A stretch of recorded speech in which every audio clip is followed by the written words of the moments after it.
તારીખ 7 ઓગસ્ટ 2026ના રોજ Dudhai PI NB ડોડિયાના માર્ગદર્શન હેઠળ જનજાગૃતિ અને પર્યાવરણ સંરક્ષણને પ્રોત્સાહન આપવા વિવિધ કાર્યક્રમોનું આયોજન કરવામાં આવ્યું હતું, જેમાં દુધઈ પોલીસ દ્વારા નવાગામ માધ્યમિક અને ઉચ્ચ માધ્યમિક શાળા ખાતે ટ્રાફિક અવેરનેસ તથા સાયબર અવેરનેસ કાર્યક્રમ યોજાયો હતો, જેમાં વિદ્યાર્થીઓને ટ્રાફિકના નિયમોનું પાલન કરવા, માર્ગ સલામતી અંગે જાગૃત રહેવા તેમજ સાયબર ક્રાઇમથી બચવા માટે જરૂરી સાવચેતી અને સુરક્ષા અંગે માર્ગદર્શન આપવામાં આવ્યું હતું।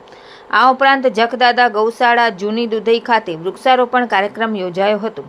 પોલીસ સ્ટાફ દ્વારા વૃક્ષોનું વાવેતર કરી પર્યાવરણ જાળવણી અને વધુમાં વધુ વૃક્ષો વાવવાના સંદેશ સાથે લોકોને પર્યાવરણ પ્રત્યે જાગૃત કરવામાં આવ્યા હતા। આ સમગ્ર કાર્યક્રમ દરમિયાન દુધઈ પીઆઈ એનબી ડોડિયા સહિત પોલીસ સ્ટાફ, નવાગામ પ્રાથમિક શાળાના આચાર્ય, અંદાજિત 480થી વધુ વિદ્યાર્થીઓ અને ગ્રામજનોની ઉપસ્થિતિ રહી હતી।